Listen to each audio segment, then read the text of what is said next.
Boa noite. Consegui me organizar. Eu preciso das mãos livres para poder manusear a Bíblia e principalmente a Bíblia. Eu queria dizer que eu estou muito emocionada por ver esse grupo de adolescentes aqui. Acho que isso é uma coisa espetacular, porque não tem como ver esse povo dançar, esse povo cantar, esse povo dirigir, tocar, sem lembrar que a minha história na presença de Deus começou assim, quando eu era bem pequena. As primeiras vezes que eu cantei na igreja, meu pai me colocava em cima da cadeira e me segurava, porque eu era muito pequenininha, eu tinha 5 anos e não dava para a igreja me ver. E depois crescendo, na adolescência, né, essas oportunidades da gente estar diante da igreja sempre era motivo de euforia, né? Nós ficávamos felizes e eu olho então para esse grupo de jovens aqui, de adolescentes, e eu agradeço muito a Deus, porque se vocês quiserem, se vocês decidirem, a vida de vocês vai ser daí para melhor, para maior envolvimento com o Senhor, e eu tenho certeza que Deus tem coisas extraordinárias para a vida de vocês, a partir do momento que vocês decidirem, optarem pela fidelidade a Ele. Então, fidelidade acima de tudo. Mas hoje, a Jennifer me passou um tema que eu tive dificuldade com ele. Tive dificuldade, conversei com ela, com as palavras do tema. Achei um tema bem pesado, bem difícil. E se os adolescentes e jovens estão de verdade dispostos a isso, e se querem influenciar a igreja, para que a igreja também abrace isso, com certeza as coisas extraordinárias vão acontecer. Porque o tema é qual mesmo? De novo, como viver em meio à lama sem sujar as vestes. Então, eu parto da ideia de que lama é essa, aonde ela está de verdade, que a nossa tendência inicial é achar que a lama está do lado de fora e que as vestes estão em mim e que eu vou tomar cuidado, não sei se passando pela lama ou se vou tomar cuidado para não passar por ela. Eu não sei qual é a linha que você, adolescente, jovem, e que a igreja que está participando desse congresso desde sexta-feira, qual é a linha de raciocínio que você está usando quando você repete esse tema? Como andar em meio à lama, né? Então, eu não sei o que você está pensando. Se é aquela ideia do mar vermelho, né? Abre a lama e eu passo no meio. Se é a ideia da areia movediça, eu piso nela, ela me suga. Eu não sei qual é a ideia que você tem. Então, como não dava para eu conversar com todo mundo e saber qual é a sua ideia, eu entrego isso nas mãos de Deus, que sempre tem ideias melhores que as nossas. E esse momento, então, de estudo da Bíblia vai ficar entre você e Deus. E eu trouxe, para a gente começar... Sônia, eu aperto já direto? Foi. Eu trouxe, então, para a gente começar, o texto que está no livro de Miqueias, que eu peço para você abrir sua Bíblia, mesmo sentado como você está, porque nós vamos usar outros textos. Miqueias, capítulo 6, verso 8. E vamos pensar na ideia de santidade dentro desse tema que vocês estão trabalhando.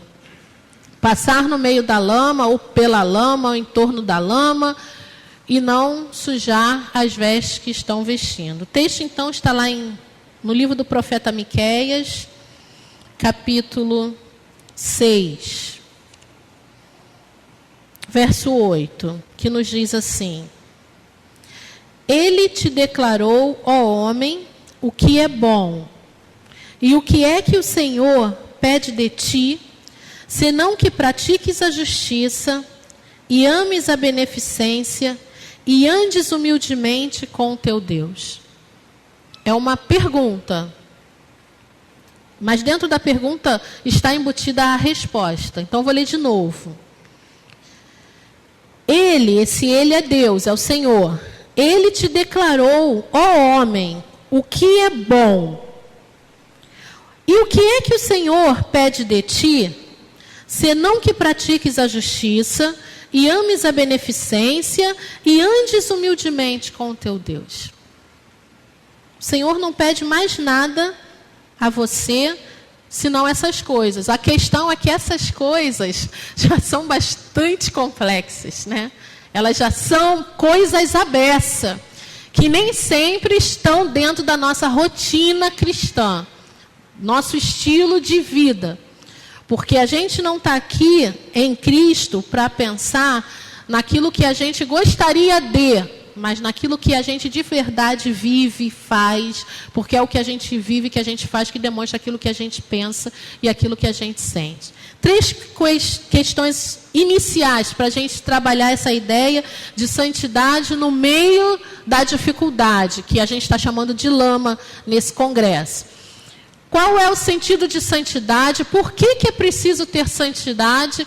E a santidade é fruto de aprendizagem. O sentido de santidade é a palavra santo, santidade, a gente conhece essa ideia biblicamente, que é a ideia daquilo que foi, daquilo ou daquele, pessoas ou objetos, né, separados, consagrados para uso de Deus. E no Velho Testamento, a santidade, essa ideia, ela era atribuída a lugares, a objetos, a período de tempo, a pessoas ligadas ao processo de adoração. Lugares como tabernáculo, lugares como templo, santuário, objetos ligados à adoração, coisas que havia dentro do tabernáculo, peças mesmo. Se fosse nos dias de hoje, esse púlpito seria tido como sagrado, santo, o microfone, os instrumentos separados para o culto. Períodos de tempo, como jejum, como a gente vê na experiência de Esther, a rainha Esther disse, olha, manda o povo jejuar 3 dias, e depois desses 3 dias eu vou procurar o rei e vou interceder pelo povo. Então, aquele período é um período de santificação, das pessoas estarem buscando a santidade. E pessoas como levitas, sacerdotes, se fosse o dia de hoje, os pastores, os que cantam, os que tocam, os que preparam a ordem de culto, os que cuidam da limpeza do espaço, então, pessoas e objetos. E hoje em dia o sentido não é diferente. Tudo que nós somos deve ser separado para uso divino. Aí então, vamos olhar para nós, nossa mente, nosso corpo, nossos talentos, nossa profissão, nossos estudos, nossas habilidades, nossos recursos financeiros, nossas ideias, nossa criatividade, nossa família, nossa saúde, as nossas boas experiências, as experiências difíceis, tudo que nos envolve a serviço, à disposição do nosso Deus. Por que é necessário ter santidade? O texto de Hebreus, capítulo 12, abre lá sua Bíblia. Hebreus 12, verso 14, é um texto bem conhecido. Ele diz assim, segui a paz com todos e a santificação, sem a qual ninguém verá o Senhor. Às vezes nós nos preocupamos com certos clichês, mas a palavra de Deus ela é muito clara. Se você não tem uma vida de santidade, você não vai ver o Senhor, porque a santidade não é alguma coisa negociável. Santidade não é de se a sua vida está bem, se aquilo que você decidiu deu certo, não. É independente da circunstância, santidade é o Senhor. E sem isso ninguém vai ver o Senhor. Então por isso é preciso haver santidade, mesmo que você esteja no meio da lama, como sugere o tema. E a terceira questão que a gente precisa entender para estudar o texto do profeta Miqueias, é que santidade, ela não é uma coisa assim, ó. Eu agora nesse culto eu digo ao Senhor, Senhor, desse momento em diante eu sou uma pessoa santa. Não. Você pode tomar a decisão de se envolver no processo de aprendizagem da santificação, porque santificação é aprendizagem. E aí eu separei 2 textos, o primeiro deles está em Ezequiel, capítulo 44. Pula lá com a sua Bíblia para esse texto. Ezequiel capítulo 44, no verso 23, ele diz assim: e a meu povo ensinarão a distinguir entre o santo e o profano, e o farão discernir entre o impuro e o puro. Então, o povo de Deus seria ensinado a fazer a diferença entre aquilo que é puro e aquilo que é impuro, entre aquilo que é certo e aquilo que é errado. Com certeza, já aconteceu com você uma situação na sua vida que você tem que fazer uma opção de fidelidade a Deus e você pensa, será que isso é certo? Será que eu não quero fazer porque a minha mãe falou, meu pai falou, ou é Deus que não quer? Isso desagrada a quem? Então, você vai ser ensinado pelo Espírito de Deus a discernir, fazer diferença entre certo e errado. E isso é aprendizagem. E o texto de Salmo, capítulo 19, os versos 12 e 13, nos dizem assim: quem pode entender os próprios erros? Expurga-me tu dos que me são ocultos. Também da soberba guarda o teu servo, para que se não assenhoreie de mim. Então serei sincero e ficarei limpo de grande transgressão. Então a pergunta é, quem pode entender os próprios erros? Tem coisas que nós fazemos errado que nós não estamos entendendo que estamos errando. Mas quando você se aproxima de Deus, quando você tem intimidade com o Senhor, o Espírito de Deus, ele vai mostrar a você que aquilo que você vem fazendo inocentemente está errado. E aí você tem possibilidade de se consertar diante do Senhor e das pessoas, porque a maioria dos nossos erros nós cometemos em relação às pessoas. E aí o verso 13 vai dizer: então eu serei sincero e eu ficarei limpo de grande transgressão. Então, gente, a aprendizagem da santidade, ela é essencial para você conseguir passar pela lama sem sujar as suas vestes. Então, não pense que você vai ficar de um minuto para o outro, varinha de condão, agora eu sou santo. Não. Esse crescimento na presença do Senhor, ele vai ser aos pouquinhos, e se você fizer sempre a opção por aquilo que vem de Deus. Alguns desafios que o profeta Miqueias traz na sua palavra aqui ao povo, que nós podemos compartilhar. Voltando ao texto de Miqueias, capítulo 6, verso 8. Primeiro desafio, nesse momento em que você decide passar pela lama sem se contaminar, nesse processo de santificação, é o desafio de você ser autenticamente humano. O texto do profeta Miqueias, ele começa dizendo assim: foi anunciado a você, outra versão diz, ele, Deus, te declarou, ó homem, aquilo que, aí vem aquilo que é a vontade de Deus. Deus falou com quem? Ele falou com homens. Porque cristão, você adolescente, você jovem, você adulto, você idoso que está aqui, cristãos são seres humanos. Deus fala com seres humanos. Deus usa seres humanos. E infelizmente, em muitos momentos, o nosso Deus, ele lida melhor com a nossa humanidade do que nós. Tem muita gente hoje em dia tentando assumir características divinas para se sentir consagrado ao Senhor. Mas isso não é coisa de hoje não, olha. Há muito tempo, desde a Idade Média e antes, as pessoas queriam se isolar das outras porque achavam que as outras as contaminariam com o pecado. Então, a minha tendência humana é quando eu quero me aproximar de Deus, eu me distanciar do outro, achando que o outro, com as ideias dele, com as propostas dele, com as dúvidas dele, com as carências dele, com a mágoa dele, vai me contaminar. E o desafio de Deus é exatamente o contrário. Enquanto nós estamos tentando nos fazer de deuses, Deus se fez homem em Jesus Cristo, veio à terra e conviveu. Exatamente o que nós estamos chamando hoje de lama, foi aonde Jesus Cristo andou. Foi com pessoas que estavam na lama que Jesus Cristo fez refeições. Foi com pessoas que eram consideradas na lama pelas outras, que Jesus Cristo impôs mão, que Jesus Cristo deu oportunidade de salvação, que Jesus Cristo resgatou, que Jesus Cristo caminhou mais uma milha. Foi com esse tipo de pessoa. E essa lama que hoje nós queremos nos distanciar, é a mesma lama aonde um dia nós estivemos. E fomos resgatados pelo amor de Deus. Então, seres humanos têm fraquezas, têm carência. Você não precisa ser super-homem, imbatível, infalível, para você se sentir santificado ao Senhor. Não. O Senhor usa você na sua humanidade. Deus é absoluto, Ele domina. Apesar das nossas limitações, Ele se revela, Ele fala conosco, Ele usa as nossas vidas. Então o texto diz assim: o Senhor te declarou, te anunciou, ó homem. Todo cristão precisa estar atento para ouvir o que Deus tem para falar.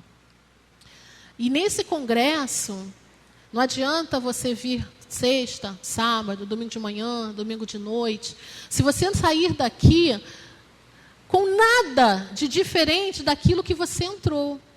Nenhum desafio a mais significa que a sua vida está ótima diante de Deus do jeito que ela está. Nenhuma decisão de ser diferente do que você era na sexta-feira significa que está bom a beça. Será que é isso mesmo que Deus está falando ao seu coração? E a pergunta que fica para nós é: você tem ouvido a voz de Deus? Você é capaz de agora fechar os seus olhos e dizer assim: Senhor, eu nesse congresso, eu trabalhei em tal área, eu fiz tal coisa, ou eu não fiz, é o meu primeiro dia de congresso, ou é o meu quarto culto no congresso, mas eu ouvi o Senhor falar comigo. Porque esses momentos de culto são significativos quando nós ouvimos a voz do nosso Deus.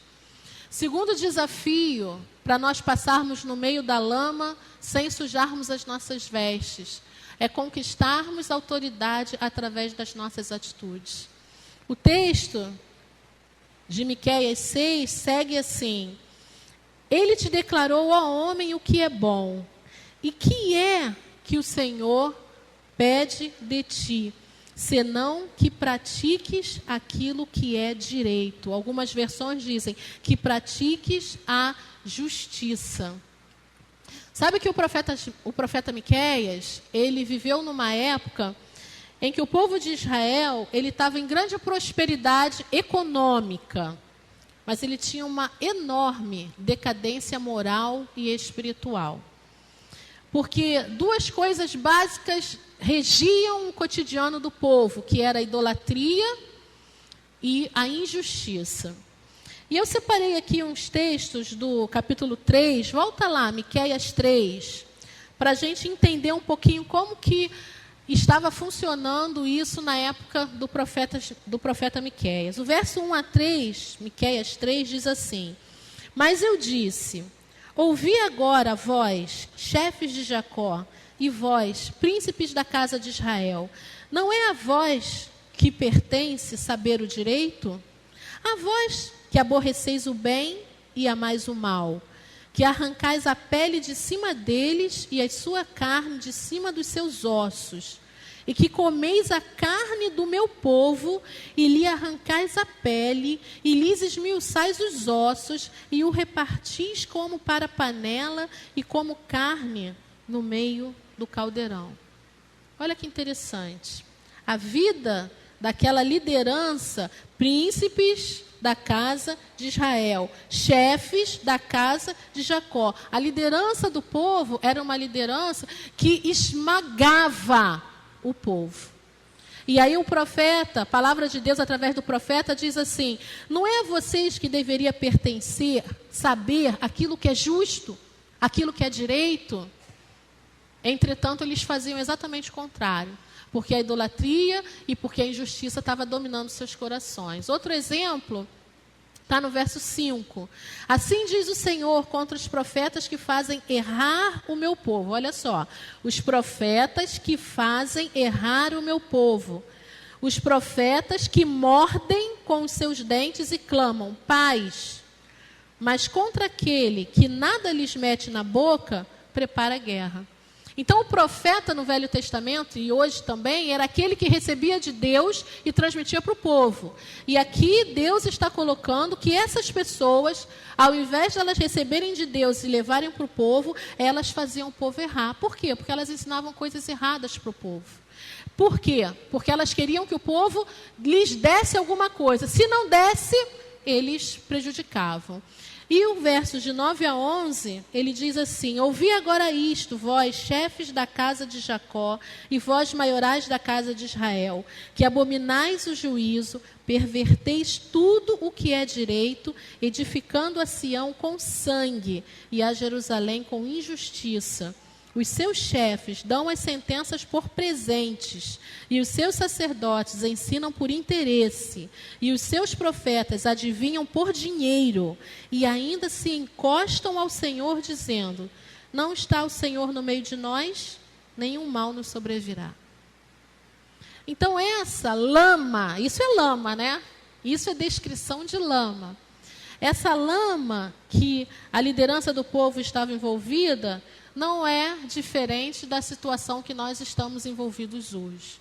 Porque o que a gente vê nos nossos dias? Corrupção, falsos líderes, falsos profetas, pessoas ensinando coisas erradas e dizendo que é em nome de Deus. A mídia está assim, ó, liga a televisão que você ouve cada absurdo em programas chamados evangélicos. Liga a rádio que você ouve a letra de cada música, cada ensinamento deturpado. Não é diferente da época do profeta Miqueias. Porque a injustiça, irmãos, ela tem vários nomes e ela tem vários disfarces. Injustiça se chama indiferença. Injustiça é preconceito, é discriminação, é covardia, é politicagem, é parcialidade, é desigualdade, é preferência entre pessoas, é deixar as pessoas de lado, é abandono. Isso tudo é injustiça. Mas são nomes que a gente disfarça no dia a dia. E o espaço de atuação da injustiça são os nossos relacionamentos interpessoais. Talvez essa lama da qual você não esteja querendo fazer parte, que você esteja preocupado que essa lama suje a sua roupa, talvez essa lama ela se apresente exatamente no seu relacionamento com as pessoas. Talvez no seu relacionamento familiar, onde há muito espaço para injustiça, infelizmente. Talvez no seu relacionamento profissional com colegas de trabalho. Talvez até no seu relacionamento dentro da igreja. Porque é no espaço em que nós atuamos nossos diferentes papéis sociais, que nós expressamos aquilo que é direito da parte de Deus. Eu não sei se essa lama, ela está do lado de fora, ou se ela está do lado de dentro dos nossos corações. Eu não sei se essa lama está do lado de fora ou do lado de dentro dos espaços aonde nós estamos agindo e atuando como servos de Deus. O desafio é nós entendermos que nós temos a responsabilidade de demonstrar a justiça de Deus através das nossas próprias atitudes. Tem um texto de Timóteo, eu coloquei ele ali para a gente, segunda carta do apóstolo Paulo a Timóteo, no capítulo 2, verso 19, o finzinho do verso. Vamos ler junto o que diz? Aparte-se da injustiça todo aquele que... Aparte-se da injustiça. Era um desafio lá na época do apóstolo Paulo. E eu sempre gosto de repetir isso. Quando a gente escreve para uma pessoa, um zap, um e-mail, escreve no Face, não é diferente de quando escrevia carta antigamente. A gente escreve sobre algum assunto que está entre a gente. Então o apóstolo Paulo, quando escreveu a Timóteo, orientando que era para ser aquela pessoa que dizia, eu sou do Senhor, se afasta do que é injusto, é porque aquilo era um problema para os cristãos da época. Irmãos, é um problema para os cristãos hoje. Pensa na sua escola, pensa na sua faculdade, pensa no seu trabalho, pensa na sua família, pensa nos seus relacionamentos, pensa na sua igreja. Quantas vezes, até por omissão, nós estamos envolvidos em questões de injustiça? Quantas injustiças acontecem perto de nós sabemos e nós silenciamos. E deixamos as pessoas serem afastadas, magoadas, mal interpretadas. Às vezes uma palavra esclareceria as questões, mas nós... Quantas vezes nós erramos, temos essa consciência e depois vamos nos preocupar com a lama do lado de fora. Mas é momento de nós procurarmos ver se a lama está dentro de nós. E o desafio da santidade ao Senhor, o desafio de nós estarmos realmente separados para o serviço do Senhor, é nós nos colocarmos inteiramente, e as nossas atitudes vão mostrar isso, a serviço, a uso, para que o Senhor possa nos usar como somos. E isso nós conquistamos, autoridade, através das nossas atitudes. As pessoas andam com você, as pessoas sabem quem você é, elas sabem o que você pensa, elas sabem a posição que você vai tomar. A época que eu fui coordenadora pedagógica da minha escola, por 6 anos, uma época muito boa na minha vida profissional. E um dia, depois que eu não era mais a coordenadora, a diretora me perguntou: Angelina, uma coisa que eu sempre quis perguntar. Você nunca deu uma ordem que eu discordasse depois? Assim, não era para ter dado aquela ordem. Mas como que você sempre acertava o que eu ia fazer quando eu não estava presente? Aí eu disse para ela: porque eu só me posicionava quando eu tinha certeza daquilo que você pensava sobre a questão. Se a gente já tivesse conversado sobre aquilo, você já tivesse me dito o que você achava, aí na sua ausência eu me posicionava. Então eu sempre acertava. Agora, se fosse um assunto que eu não sei se ela vai concordar ou se ela vai discordar, eu não sei se ela vai dizer sim ou não, então eu não dizia nada. Eu dizia: é melhor esperar a diretora chegar. E aí ela começou a rir. Falei: eu nunca adivinhei, nunca foi nada mirabolante, era fruto da nossa convivência. A gente estava perto, eu sabia aquilo que você pensava, então eu me posicionava de acordo com aquilo que você pensava, porque eu era hierarquicamente subordinada a você. Na relação espiritual é assim. Sabe quando que você conquista essa autoridade? Você é hierarquicamente subordinado a Deus. Então, se você está com Deus, conversando com Deus, íntimo com Deus, você sabe o que Ele pensa pela palavra. Então, quando você toma uma atitude, você expressa aquilo que o Senhor pensa. Então, você acerta. E aí, a sua vida, as suas atitudes vão te dando autoridade. Terceiro desafio que nós vemos aqui no texto do profeta Miqueias, no capítulo 6, verso 8. O texto segue: Ele te declarou, ó homem, o que é bom e o que é que o Senhor pede de ti, senão que pratiques a justiça e ames a beneficência. Algumas versões vão dizer: ame a benevolência, que traduzindo é ame a bondade, que traduzindo é goste de amar. Parece meio incoerente a gente falar, está falando para crente. Crente gosta de amar, crente não gosta de amar nem sempre. Crente, como a gente viu no item 1, é homem, é ser humano, é falho. Nós precisamos entender que o amor, ele é um sentimento que faz com que nós estejamos predispostos ao outro. Mas nem tudo que nós vamos receber do outro vai nos agradar, vai. Não. Você pode ter um coração disposto a amar, mas isso não vai deixar você imune às decepções, às frustrações, à má interpretação. Não vai. Não é assim que funciona. Não é só porque você está com o seu coração aberto que as coisas vão ser. Não. Mas você precisa ter a boa intenção de promover o bem às pessoas. Irmãos, e a gente vive num mundo de tanta indiferença, né? A gente vive num mundo de indiferença. E assim como aconteceu com aqueles profetas e líderes que nós lemos aqui no capítulo 3, que eles faziam coisas erradas e diziam que Deus estava com eles, às vezes acontece conosco também em relação ao amor. Porque amar é nós nos apegarmos a Deus, é nós nos apegarmos às pessoas, não nós nos apegarmos a posições. E como nós temos nos apegado a posições? E quando essas posições passam da nossa vida, fica o quê? Quando você perde o seu título, o que sobra? Quando você deixa de ser o líder, quando você deixa de ser o esposo, a esposa, o pai, o filho, quando você deixa de ser o patrão, o professor, sobra o quê? Quando só fica você e o outro, você e o próximo.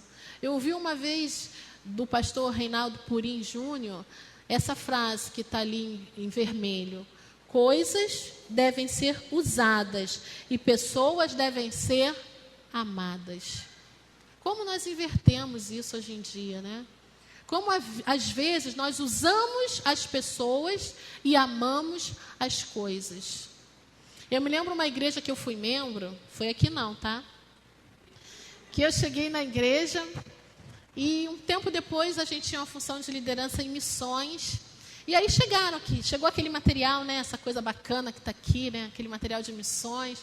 Aí eu, com a minha experiência da igreja anterior, comecei a colar, né, os cartazes. Nossa, mas quase que eu fui expulsa. Porque como é que pode? Aí eu fiquei muito tempo, depois que peguei intimidade com os irmãos, né, eu brincava muito, eu falava que era, não, cuidado com a parede sagrada. Cuidado, porque até na parede da cantina, qualquer lugar, não podia, tinha uma regra que eu não conhecia, que não podia pregar cartazes em lugar nenhum. Você só podia usar os espaços que tivesse feltros, murais, assim, né? Então não podia. Na minha outra igreja não tinha essa regra. A gente tinha esse costume de botar os cartazes de missões em vários lugares.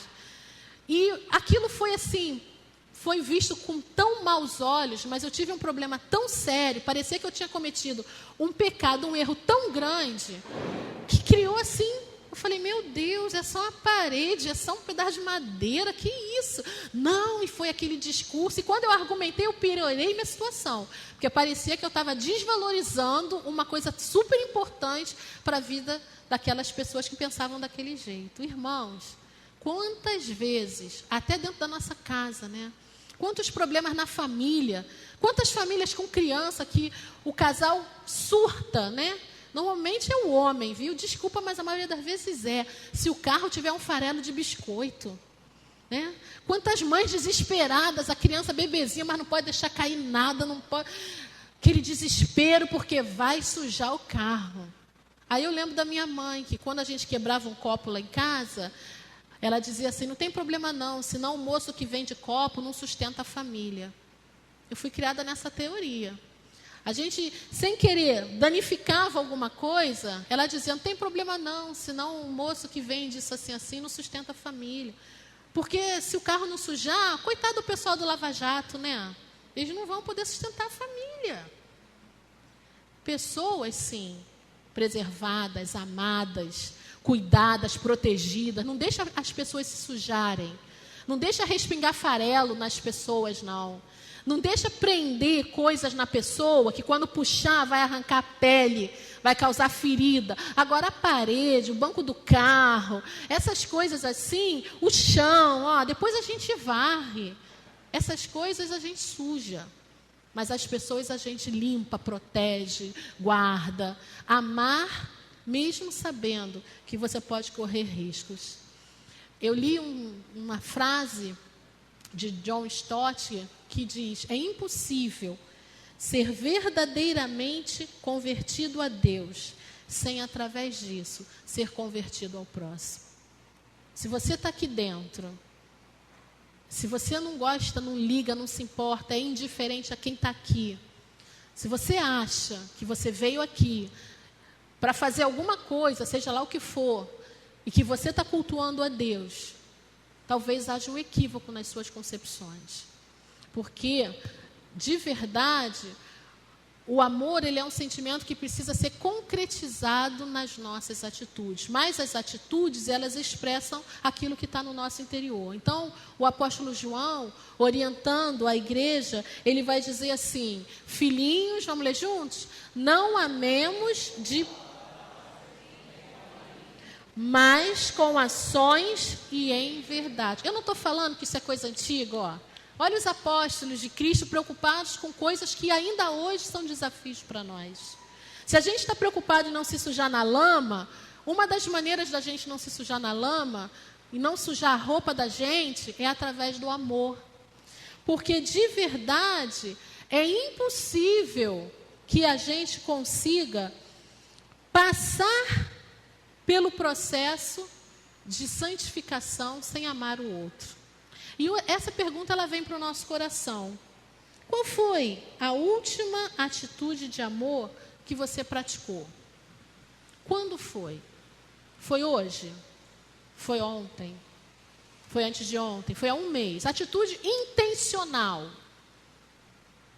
Porque você sabia que quando você está fazendo a comida para o seu filho que vai chegar, para o seu marido que vai chegar, quando você lava o uniforme de escola do seu filho, quando você ajuda no trabalho de casa, são atitudes, podem ser atitudes intencionais de amor. Ou aquilo para você pode ser enfadonho. Pode ser uma perda de tempo. Você pode pensar assim, estou perdendo os melhores anos da minha juventude aqui, varrendo esse chão, fazendo essa comida, limpando criança. Não, depende da forma como você encara aquilo. Não é o que você faz só, é se aquilo que você faz expressa aquilo que você sente. Porque de repente você está fazendo uma coisa linda, mas seu coração está terrível em relação àquilo. Quem vai saber? Então essa atitude, ela precisa ser uma atitude intencional. Tenta buscar aí na sua memória. A última coisa que eu fiz, demonstrando amor, foi por fulano e foi, pensa. E uma outra questão, qual é a primeira atitude de amor que você precisa praticar hoje? Talvez seja um beijo, um abraço, uma declaração de amor a quem você tanto ama, mas você nunca diz para ele, nem para ela. Quantas mães aqui, há muito tempo, que maio, e às vezes nem maio aconteceu, já ouviu de você que é filho, a juventude que veio aqui na frente? Poxa, muito obrigada, mãe. Obrigada pela comida que você fez para mim. Obrigada porque você está me ajudando. Obrigada pelo dinheiro que ao invés de você gastar com você está gastando comigo, no curso que você está pagando. Mãe, obrigada pelo sapato que você comprou para mim. A sandália, você comprou essa sandália preta. Eu tenho a marrom, a azul marinho, mas eu queria a preta. Agora a senhora vai com o sapato fechado porque não tem sandália, mas comprou para mim. Obrigada, mãe. Quantas palavras de gratidão, de demonstração de reconhecimento. Será que tudo que a gente faz um pelo outro já virou tudo banalidade, é mais do que obrigação? Será? Então, qual é a primeira atitude de amor que você precisa praticar hoje? O processo de santificação, irmãos, ele perpassa pelo amor. Não existe, porque santificar-se é aproximar-se de Deus. Não existe aproximação de Deus com distanciamento ao próximo. E o próximo é próximo mesmo. É esse próximo que está do teu ladinho colado. E é aquele próximo que talvez você nunca vá ver, que você nunca vá conhecer. Eu me lembro, já devo ter contado essa história aqui. Meu pai contava uma história, meu pai era regente de coro. E ele contava que algumas igrejas, há muito tempo atrás, hoje é o contrário. Hoje tem regente e não tem coro. Mas antigamente tinha os coros e não tinha quantidade de regente, porque as pessoas não tinham acesso ao estudo da música, era mais complicado. As igrejas não tinham instrumento, então o regente antigamente ensaiava com aquele diapasão, né? Tinha que ter mesmo a musicalidade.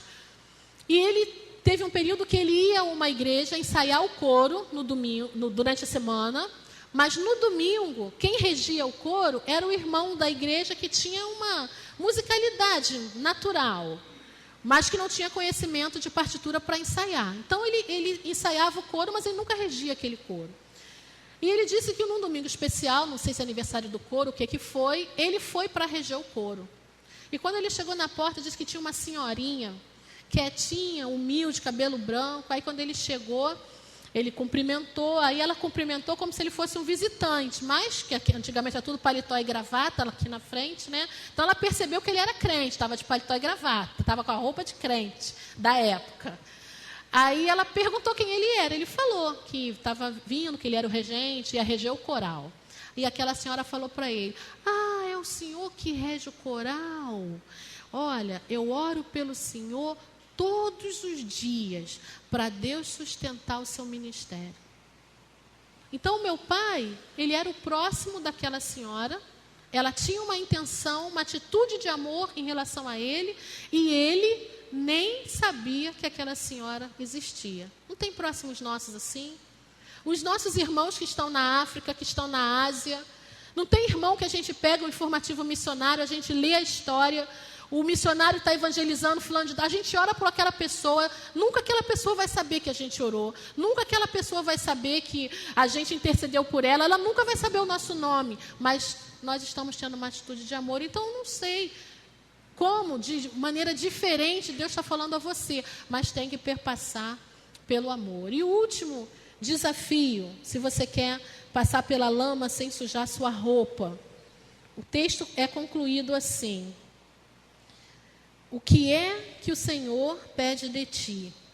Senão que pratiques a justiça, ames a beneficência e andes humildemente com o teu Deus. O que essa essa expressão tem de diferente, irmãos? O que tem de diferente nesse texto é a palavra humildemente. Porque algumas pessoas até têm aceito o desafio de andar com Deus. Quem quer Deus na sua vida? As pessoas levantam a mão. Eu quero Deus na minha vida. Mas que tipo de andar com Deus você está disposto a vivenciar? Tem gente que está andando com Deus que nem amuleto, sabe? Aquele pessoal que acredita em vampiro, vê muito filme. Aí, como dizia um amigo, eu não acredito nisso não, mas vai que dê certo.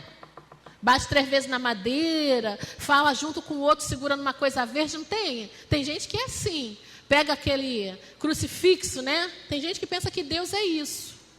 Não, se tiver um ataque, Deus me protege. É esse o seu andar com Deus? Eu ando com Deus igual aquele andar do fariseu, da oração que Jesus falou. Muito obrigada, porque eu não sou igual esse pecador que faz isso, faz aquilo. Eu oro tantas vezes por dia. Não tem crente que é assim? Anda com Deus para mostrar aquilo que Ele sabe fazer, que Ele é muito bom, que Ele é muito fiel. Mas o desafio, e não foi por acaso, que o texto do profeta Miqueias registra da parte de Deus, é andar humildemente com Deus. Caminhar traz a ideia de percurso. E a minha pergunta para você nessa noite é: no seu caminhar com Deus, que tipo de relação você tem com Ele? Porque se a gente ligar a TV hoje, a gente ouve o quê? Diz para o Senhor: eu declaro, eu não aceito. Diz para não sei o que está te perturbando, eu ordeno. E a palavra de Deus nos diz assim: ande humildemente com o Senhor. Você já parou para avaliar o seu caminhar cristão? Existe humildade nas suas atitudes, nas suas palavras, nos seus posicionamentos? Existe atitude de humildade na sua relação familiar, na sua relação afetiva, no seu espaço de trabalho, na maneira como você lidera os seus empregados, na maneira como você se posiciona como empregado e você atua com seus colegas, com seu patrão? Existe de verdade dentro da igreja essa atitude de humildade? Porque, irmãos, perder a humildade significa perder a dependência de Deus. Quando eu ajo com soberba, eu estou agindo como está dando na minha cabeça. Minha cabeça diz, grita, eu grito. Minha cabeça diz, vira a cara, eu viro. A minha cabeça diz, dá um abraço, eu dou um abraço. É qualquer coisa. A pessoa anda perto de mim, ela não sabe o que ela espera. Se ela espera um sorriso, se ela espera que eu cumprimente, porque um dia eu dou um sorriso, um dia eu viro.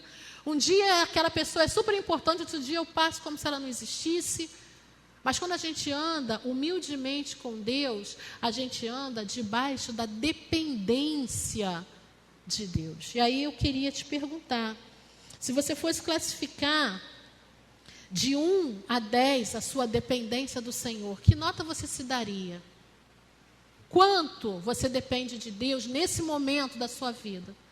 Para as atitudes que você precisa tomar, para aquela pessoa que você entende que Deus quer que você seja. Quem caminha humildemente com o Senhor, aceitando a soberania do Senhor, se torna amigo íntimo. É isso que é santidade, intimidade. Agora vamos lembrar as palavras de Jesus: vós sereis meus amigos se fizerdes o que eu vos mando. Olha a soberania. Intimidade não é troca de papel. Deus é Deus, continua sendo Deus, quem manda é Ele, a gente obedece, há uma hierarquia, há uma autoridade. Deus sabe o nosso amanhã, nós não sabemos nem o nosso hoje. Às vezes nós chegamos com o nosso coração de um jeito, acontece uma coisinha assim, nosso coração muda totalmente. Então, quer dizer, você está bem ou você não está, nem a gente sabe. Mas o Senhor sabe de todas as coisas. E eu afirmo para você, em nome de Jesus, que muitos dos nãos que nós estamos recebendo ao longo da nossa vida são nãos para a nossa proteção. O Senhor nos dá aquele não que nos frustra, mas nos protege. Nos frustra, mas nos abençoa. Nos frustra, mas garante a nossa segurança. Então, a soberania de Deus, ela implica na nossa dependência dEle, quando nós reconhecemos e andamos humildemente com o nosso Senhor. Você não quer sujar sua roupa na lama? Identifica onde que essa lama está de verdade. Será que a grande ameaça está do lado de fora? Ou a grande ameaça está dentro do nosso coração? Será que o que mais me seduz é o que eu vejo? Ou o que mais me seduz é o que eu desejo? Será que o que mais me coloca na zona de perigo é o que as pessoas falam? Ou é aquilo que eu penso?